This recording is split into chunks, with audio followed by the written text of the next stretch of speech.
All right, day 121. Right now it's Saturday night, 2:58 a.m. So, if you're new to this is the journey of 0 to 1 billion, and I just document myself every single day, building my business, talk about updates, things I learn along the way. And business model is LBOs, leverage buyout, QLA, private equity, buying businesses using leverage. That's the business model. I always see comments of people saying like, "Oh, what's the business model?" That's the business model. So if you're new to this, just follow along. So real quick, I just finished up making all these letters, man. I don't want to show the addresses, but like, I don't know how many this is. I'm tired, man.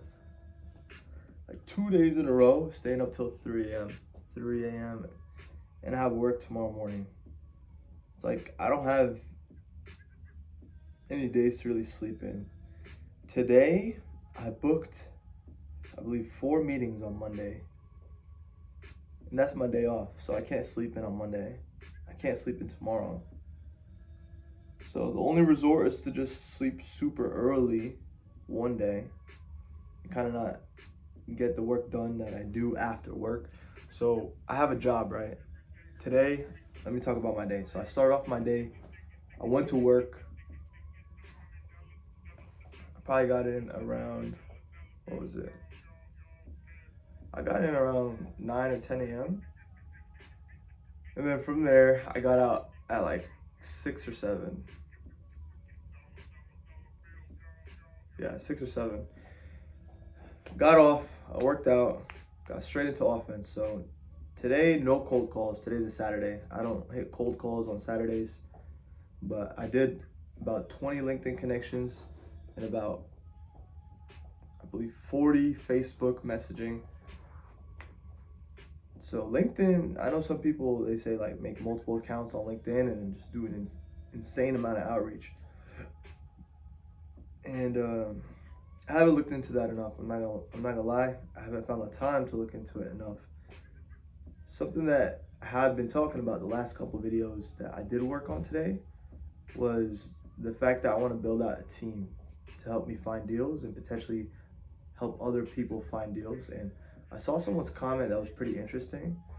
They said that that's basically what investment banking is. And that investment banking, I believe it was Brooks. Brooks was saying the bad thing about investment banking is that you essentially become your client's bitch. You know, according to him, that's what he said. And I agree to some extent, depending on how you play it. Definitely that could happen. I'd rather do the roll up strategy, but they kind of go simultaneously in a way, although they're still separate. So ideally, I'd rather focus, but I'm getting different offers from people that want to help me build out a team, and they get a percentage on the back end of the deal. I'm gonna talk with someone on Monday about that, but there's gonna be no commission. It's gonna be all like straight up costs.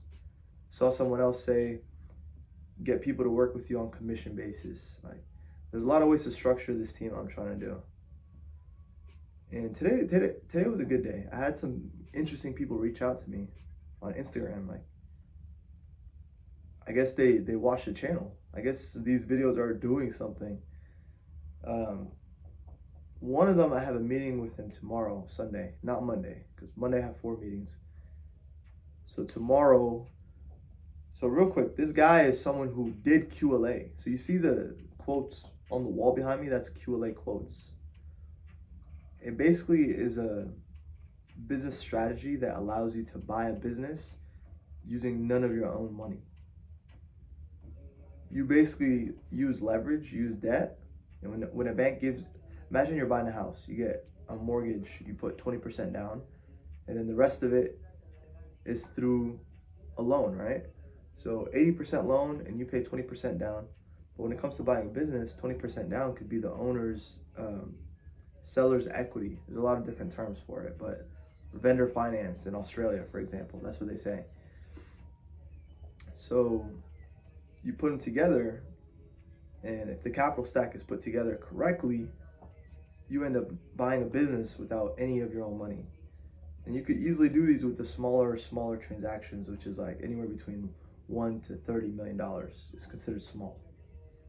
So it's pretty interesting. And beyond that point, man, you'd start raising money. You get investors, you start giving you cash. Then you have this big influx of cash ready to be used as a down payment. It's an interesting game, man. There's a lot of rich people that come out of this.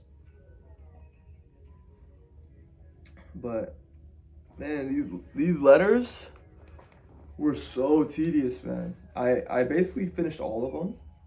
I have about 5 left, and then I have to buy some more. And this week so far has been a productive week. Tomorrow I'm gonna have to report, right?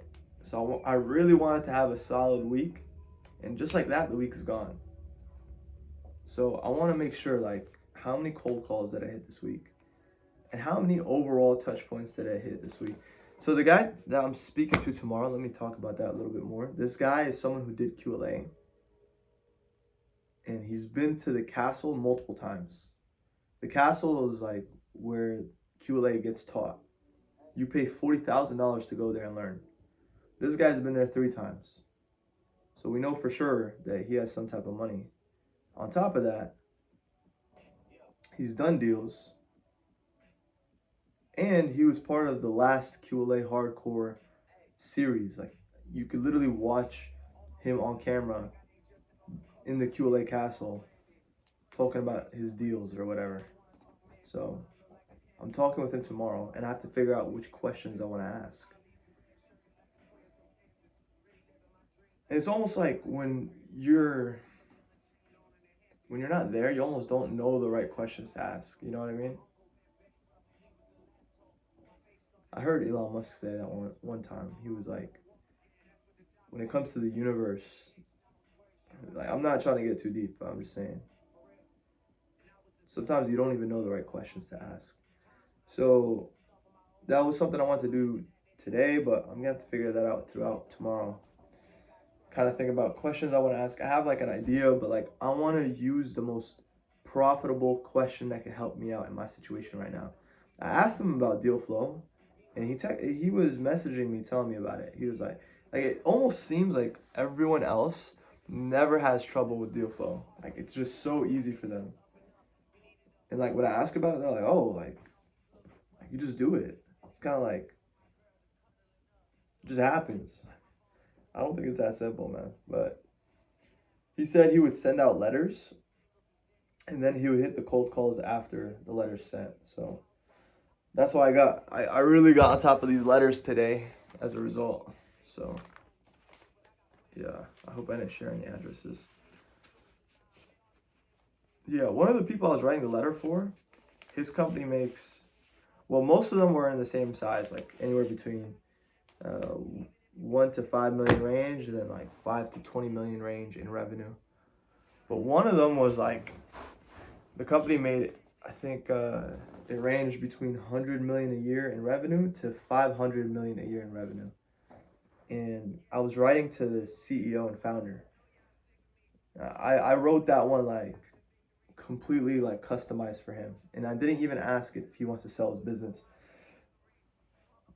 I took it on more of like a mentor approach.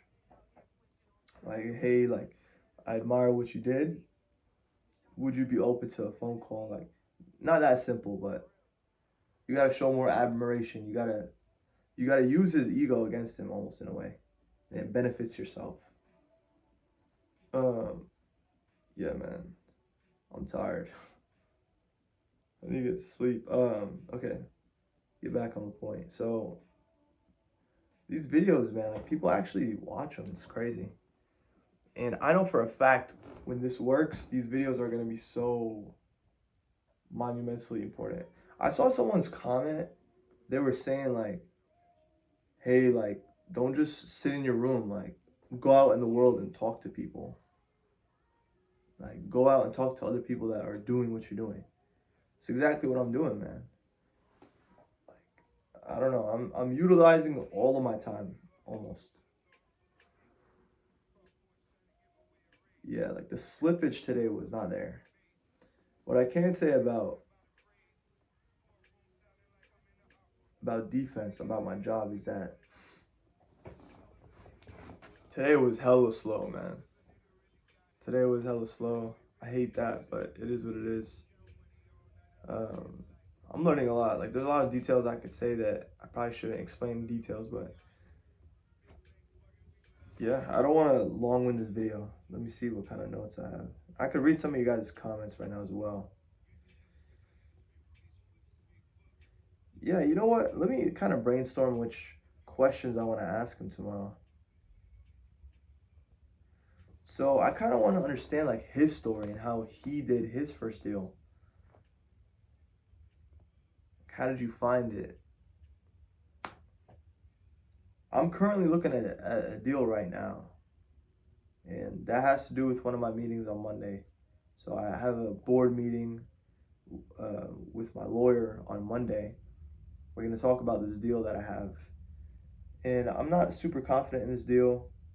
I'm more so worried that like I need to look at a decent amount of deals before I'm confident in seeing a hot deal. And I'm not very comfortable working with brokers really. I should, you know what? Monday I'm gonna hit follow up and I'm gonna talk to brokers. Monday's filled, man.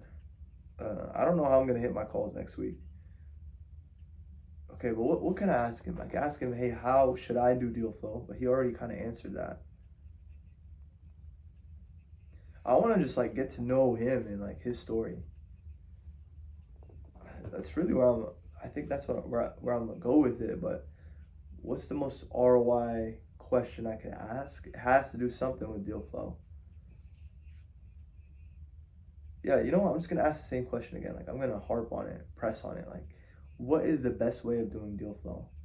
I know every single industry is a bit different, but me and him are almost in the same industry. So yeah, we'll see how it goes.